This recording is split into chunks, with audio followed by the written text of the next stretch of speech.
அப்பெல்லாம் அர்ச்சனா இருந்தா, இப்போ அவ இல்ல. நீங்களும் உதவியா இருந்தீங்க. இப்போ உங்களோட உதவி இன்னொருத்தருக்கு தேவைப்பட்டதில்ல. நீங்களும் எங்களை விட்டு போயிட்டீங்க. எங்களுக்கு உதவி பண்ண வேற யார் இருக்கா? ஏண்டா நாங்களாவா போனோம்? நீங்க தானடா எங்களை போக வச்சீங்க. வீட்டை விட்டு போறோம்னு நீங்க சொல்லாம இருந்தா நாங்க எதுக்கடா இங்க இருந்து போறோம்? ஆரம்பிச்சு வச்சதே நீயும் பொண்டாட்டியும் தானே. தப்பெல்லாம் உங்க மேல வச்சுக்கிட்டு எங்க மேல பழிய போட்டா என்னடா அர்த்தம்? சரி மகா, இப்ப என்ன சண்டை போறதுக்கா நாம இங்க வந்தோம்? பின்ன என்னங்க எப்படி பேசுறேன்னு பாருங்க. இவன் நாங்க வெளியில போறோம்னு வார்த்தையால தானே சொன்னோம். பெரியவங்க நீங்க தான் சமாதானப்படுத்திருக்கணும். அதான் நீங்க பண்ணலையே. எங்களை விடுங்க. அர்ச்சனாவையாவது சமாதானப்படுத்தினீங்களா? அவளை திலீப்போட அனுப்பி வச்சிருந்தீங்கன்னா இவ்வளவு பெரிய பிரச்சனை வந்திருக்குமா? அங்கதான் மங்களம் இருந்தாலேப்பா. இவ போய் அங்க இருந்து அந்த மங்களத்தை வெளியில அனுப்பியிருக்கலாம்ல. ஏற்கனவே அர்ச்சனா அந்த வீட்டுல இருக்கும் போதுதான் வீட்டுக்கு வந்த மங்களத்தை வெளியே அனுப்ப முடிஞ்சது. அர்ச்சனா மட்டும் அந்த வீட்டுல இருந்திருந்தா மங்களம் உள்ள நுழைஞ்சிருப்பாள. திலீப்பை பத்தி உங்களுக்கு நல்லாவே தெரியும். அவர் அம்மா பேச்ச அப்படியே கேட்கிறவர். அதனாலதான் மங்களத்தால அந்த வீட்டுல நுழைய முடிஞ்சது. சாப்பிடுற பொருள்ல விஷத்தை கலந்திருக்காள. அப்படின்னா அவளை யாருமே கண்டுக்கலன்னு தானே அர்த்தம். அதுல வந்த பிரச்சனையால தானமா இப்ப நம்ம குடும்பமே சிதறி இருக்கு.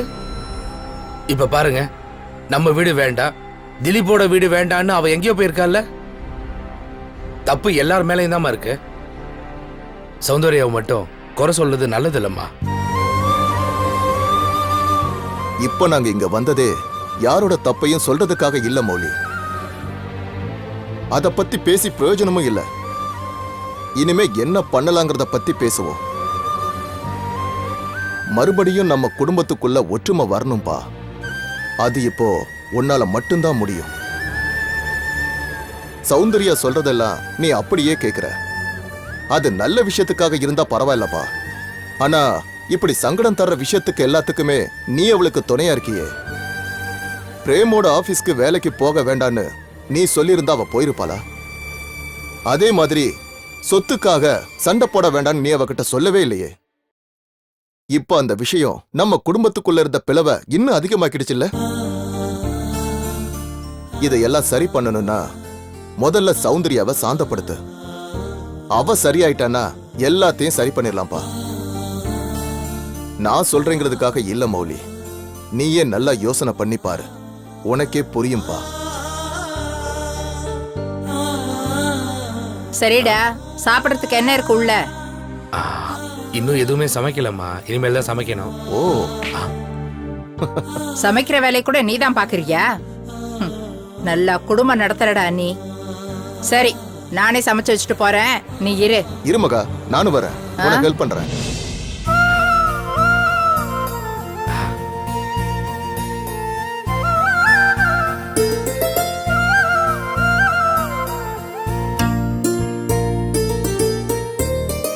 அர்ச்சனா, அர்ச்சனா, வாங்க மாமா.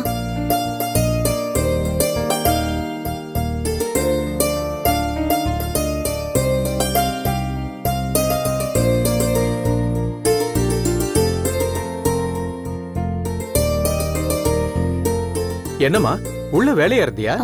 கிச்சன்ல கொஞ்சம் வேலை இருந்துச்சு மாமா, அதான். நீதான் சமைக்கிறியா? அர்ச்சனா, ஆமா மாமா. வாங்க sir. how are you? Fine sir. Archana, உங்க salary check உங்க பேங்க் அக்கவுண்ட்ல போட்டேன். தேங்க்ஸ் வசந்த். ஓகே. என்ன சார், ஏதாவது விசேஷமா? இல்ல சார், விசேஷம் இருந்தாதான் வரணுமான்னு. எங்க வீட்டு மருமக கன்சீவா வேற இருக்கா. அதான் பாத்துட்டு போலான்னு வந்தேன். நீங்க தான் வந்து பார்த்துட்டு போனீங்களே தவிர உங்க வீட்ல இருந்து யாருமே வரலையே. அதுக்கான சூழ்நிலை இன்னும் வரல சார். நிச்சயமா வருவாங்க. என்ன அர்ச்சனா, வீடு கூப்பிடுறதுக்காக வந்திருக்காரு சார். போறியாமா? இல்ல சார். ஏன் சார், இவங்க தான் உங்க வீட்டுக்கு வரமாட்டேன்னு சொல்றாங்கல்ல, இன்னும் எதுக்காக இங்க வந்து தொந்தரவு பண்றீங்க? சார் தப்பா நினைக்காதீங்க, இது எங்க குடும்ப விஷயம். மூணாவது மனுஷங்க தலையிறத நான் விரும்பல சார். நீங்க சொல்ற அந்த மூணாவது மனுஷங்க தான் இப்ப உதவியா இருக்காங்க. இல்லனா அர்ச்சனாவோட நிலைமை இன்னும் மோசமா இருக்கும். அழகு, படிப்பு, திறமை எல்லாம் இருக்கிற பொண்ணு அர்ச்சனா.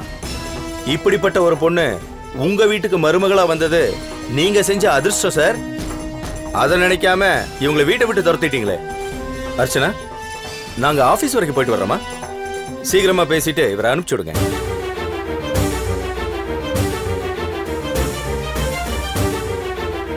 அர்ச்சனா, இனிமேல் நான் அவமானப்படுறத பார்க்கணுமா நீ? இல்ல மாமா, உங்களை பத்தி தெரியாம அப்படி பேசிட்டாங்க. அதைத்தாமா நானும் சொல்றேன். தெரியாம தானே சொன்னாங்க, அவங்களுக்கு தெரிய வச்சிரு. நான் யாருன்னு சொல்லிட்டேன்ல, அதே மாதிரி திலீப் யாருங்கிற உண்மையை சொல்லு. அவ என்ன கொலைகாரனா கொள்ளைக்காரனா? உண்மையை சொன்னா கேவலமா அவன் நினைப்பாங்க.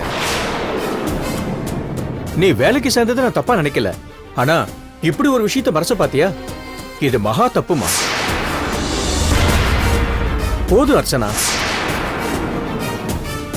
இது வரைக்கும் பிடிவாதமா இருந்ததெல்லாம் போதும். உன் பிடிவாதத்தை விட்டுட்டு வீட்டுக்கு வாம்மா. நடந்ததை நீயும் மறந்துரு, நாங்களும் மறந்துடுறோமா. மறக்க மட்டும் இல்ல, மன்னிக்கவும் முடியாது. நீங்களும் எத்தனையோ தடவை வந்துட்டீங்க.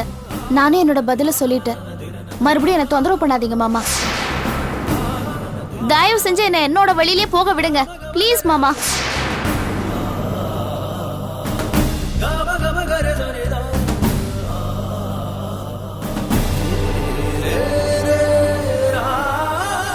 சரி அர்ச்சனா, உன் இஷ்டம், உன் சந்தோஷம்.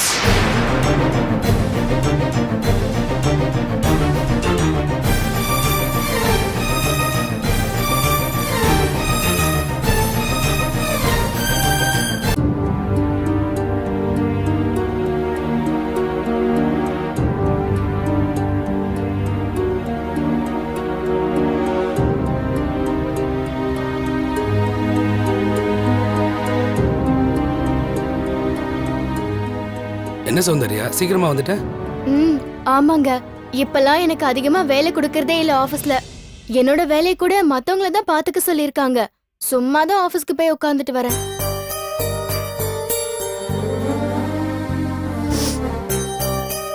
என்ன சமையல் வாசனை பிரமாதமா வருது. ஆமா, நீங்க சாப்பிட்டீங்களா? இல்ல, நான் உனக்காக தான் வெயிட் பண்ணிட்டு இருக்கேன். ஏன் சமைச்சவங்களே பரிமாற சொல்லி சாப்பிட்டுக்க வேண்டியதுதானே? அத்தையும் மாமாவும் வந்திருந்தாங்க தானே? ஆமா, உனக்கு எப்படி தெரியும்?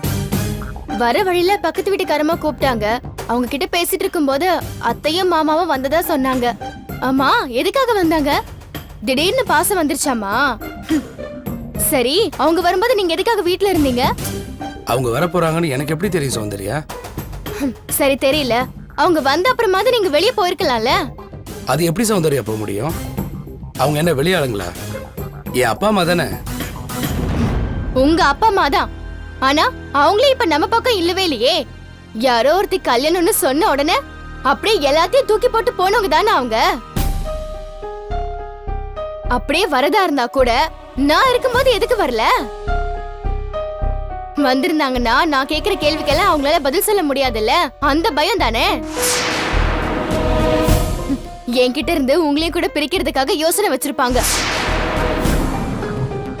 சேச்சே, ஏன் இப்படி எல்லாம் பேசுற சௌந்தர்யா? என் அப்பாவும் அம்மாவும் அப்படிப்பட்டவங்க கிடையாது. என்னதான் கோவம் இருந்தாலும் இனிமே இப்படி பேசாத. சரி, இப்ப அவங்க இங்க எதுக்கு வந்தாங்களா? மறுபடியும் நம்ம குடும்பம் ஒண்ணு சேரணும்னா உன்னை அமைதிப்படுத்தணும்னு சொன்னாங்க. எப்படி அமைதிப்படுத்துவாங்களா? சொல்லுங்க.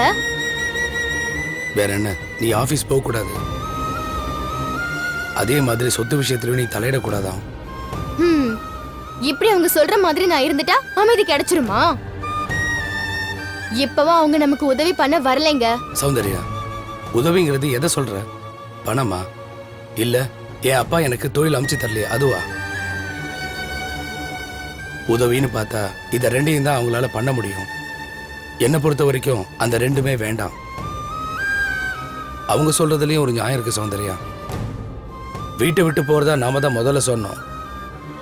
நாம போய் வெளியில கஷ்டப்படக்கூடாதுன்னு தான் அவங்க வெளியில போனாங்க. அன்னைக்கு நீ அவசரப்பட்டுட்ட, நானும் அவசரப்பட்டுட்டேன். அப்படி நாம எதுவும் பண்ணாம இருந்திருந்தா அவங்களும் இங்க இருந்திருப்பாங்க, அர்ச்சனாவும் நம்மளோட இருந்திருப்பா. மறுபடியும் அவங்க எல்லாரும் இங்க வரணும் சௌந்தர்யா. அவங்க சொன்ன மாதிரி நான் பண்ணலன்னா அவங்க வரமாட்டாங்களாமா? இதெல்லாம் ஒரு காரணம்.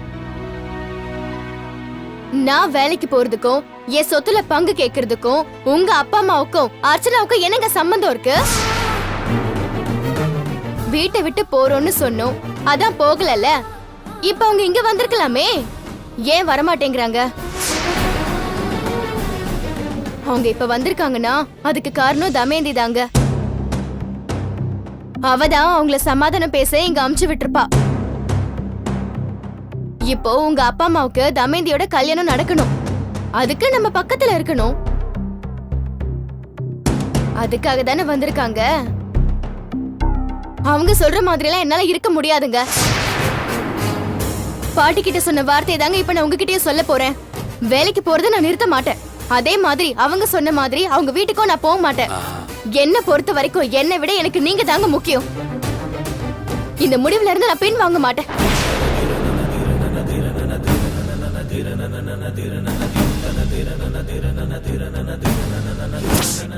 முதல்ல சௌந்தர்யாவை சாந்தப்படுத்து. அவ சரியாயிட்டானா எல்லாத்தையும் சரி பண்ணிடலாம்ப்பா.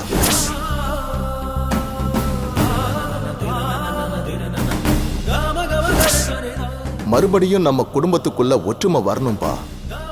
அது இப்போ உன்னால மட்டும்தான் முடியும்.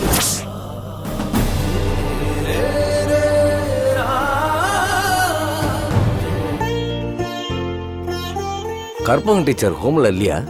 ஒரு அம்மாக்கு உடம்பு சரியில்லை, அவங்கள ஹாஸ்பிட்டலுக்கு கூட்டிட்டு போயிருக்காங்க. ஓஹோ. ஆமா, இப்ப எதுக்கு கற்பத்தை தேடுறீங்க? ஒண்ணும் இல்ல, அவங்கள பார்த்து சாரி கேட்கலான்னு இருந்தேன். சாரியா? எதுக்கு? நான் பேப்பர் இன்டர்வியூல அவங்கள பத்தி தப்பா எதுவும் சொல்லவே இல்லை.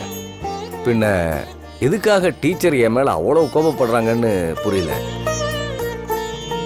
ஒருவேளை நான் பேப்பர்ல கொடுத்த பேட்டியை பார்த்தாவது அவங்க பையன் மனசு மாறி வந்து அவங்கள வீட்டுக்கு கூட்டிட்டு போவான்னு தானே சொன்னேன். அவங்க ஏன் அதை தப்பா புரிஞ்சுக்கிட்டாங்கன்னு எனக்கு தெரியலையே. அவதான் சொன்னாலே, நீங்க வந்த காரணம் வேற, அவ வந்த காரணம் வேறன்னு. இதுல இருந்தே தெரியுது அவ எதையோ மறைக்கிறான்னு. அது என்னன்னு தெரிஞ்சாதான் நாம இத பத்தி பேச முடியும். அவதான் உங்ககிட்ட நல்லா பேசிட்டு இருக்கால, நீங்களே அவகிட்ட கேட்கலாமே. நானும் எவ்வளவோ தடவை கேட்டு பார்த்துட்டேன், அவங்க எதுவுமே சொல்ல மாட்டேங்கிறாங்க. ஒரு நாள் அவங்க பையன்கிட்டயும் கேட்டேன், ஆனா அவனுக்கும் என்ன காரணம்னு தெரியலன்னு என்கிட்ட சொல்லிட்டான்.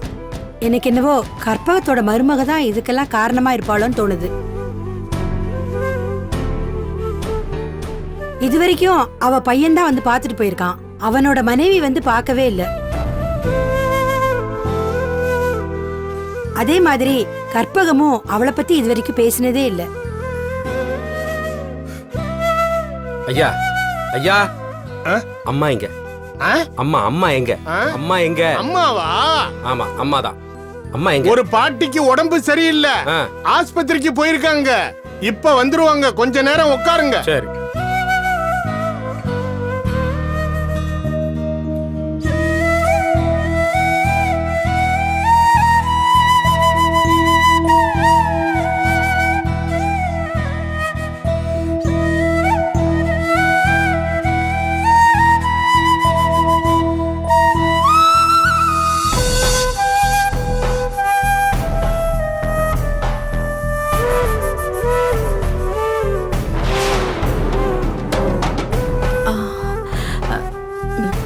பாட்டி, நீங்க உள்ள போய் ரெஸ்ட் எடுங்க. நான் அப்புறம் வந்து பாக்குறேன். பாத்து வாங்க. இருக்கட்டும். சரிம்மா. பாத்து மெதுவா வாங்க. மெதுவா மெதுவா. பாட்டி, நீங்க உள்ள போய் ரெஸ்ட் எடுங்க பாட்டி. சரியா? குணா, நீ எப்படா வந்த?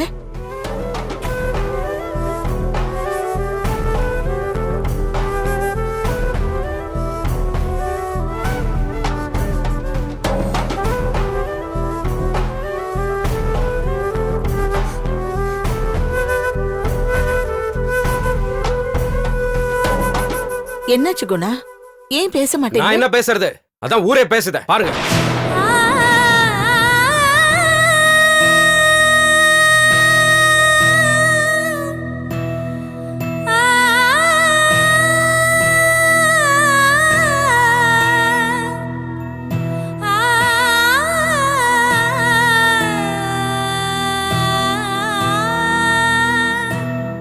இங்க இருக்கிற யாரோ தாமா உங்களை பத்தி சொல்லியிருக்காங்க.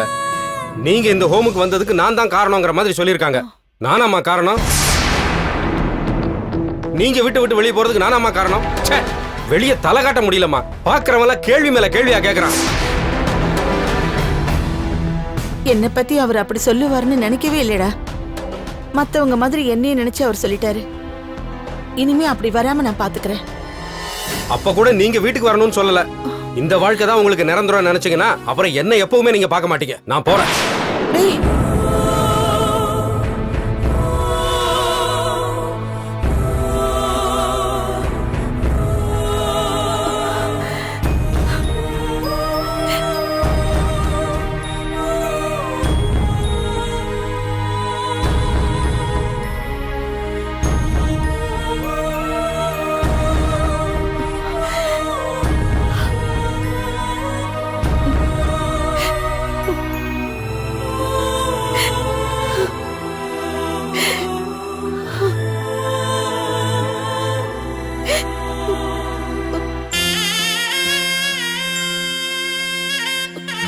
கற்பகம், வாமா உள்ள போலாம்.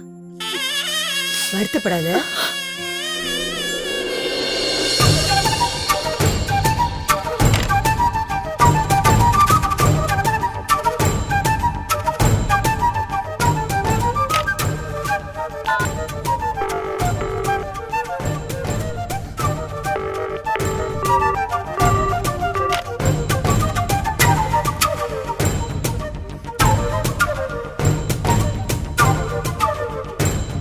யாருக்கு சக்தி ட்ரை பண்ற?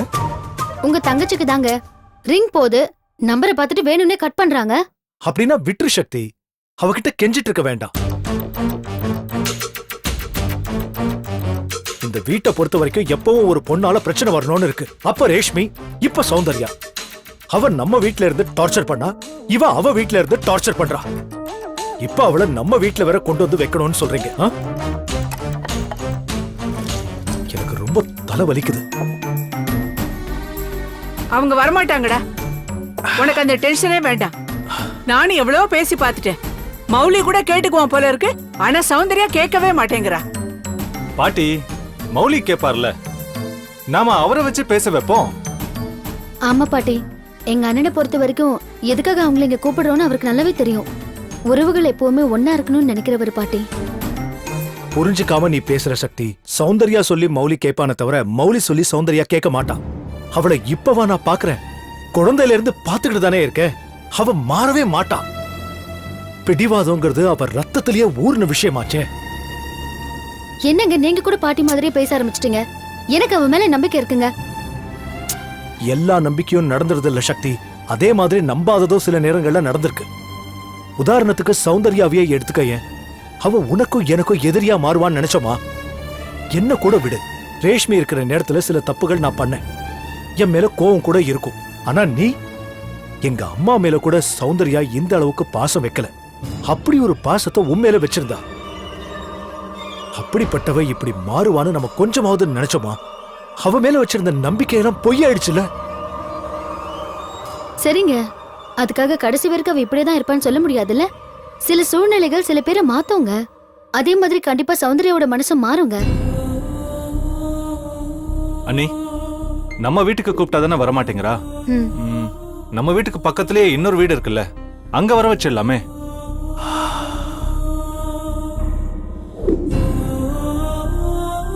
இப்போ உங்க அப்பா அம்மாவும் அந்த வீட்டுல இல்ல, அர்ச்சனாவும் அவங்களோட இல்ல. அவ்வளவு பெரிய வீட்டுல மௌலியும் சௌந்தர்யாவும் மட்டும் தானே இருக்காங்க. அங்க இருக்கிறதுக்கு பதிலா இங்க இருக்கலாம்ல. இது கூட நல்ல யோசனையா இருக்கு கல்கி. அப்படியும் பண்ணலாம். முதல்ல கொஞ்சம் தள்ளி இருக்க வச்சுட்டு அதுக்கப்புறமா கொஞ்சம் கொஞ்சமா இங்க வர வச்சிடலாம். எப்படியும் நம்ம கண்ணுக்கு முன்னால அவ இருக்கணும், அவ கண்ணுக்கு முன்னால நாம இருக்கணும். ஒருத்தரை பார்க்காம இருந்து அவங்கள பத்தி நினைச்சிட்டு இருக்கும் போதுதான் நம்ம மனசுல கோவம் இருந்துகிட்டே இருக்கும். ஆனா அடிக்கடி முகத்தை பார்க்க ஆரம்பிச்சுட்டா அந்த கோவம் எல்லாம் போயிடும்ல. சௌந்தர்யாவை நம்ம பக்கம் வர வைக்க ஒரே வழி அவளை இப்போ எதிர் வீட்டுல கொடுத்துன வைக்கிறது தான்.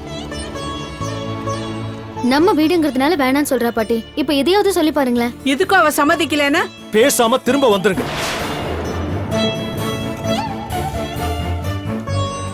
பாட்டி, முதல்ல போய் எங்க அண்ணன் கிட்ட பேசுங்க, நிச்சயமா அவர் சம்மதிப்பாரு. இது பாருங்க கல்கி, நீங்களும் பாட்டி கூட போங்களேன், எப்படியாவது அவங்கள சம்மதிக்க வைங்க. சரிங்க அண்ணி.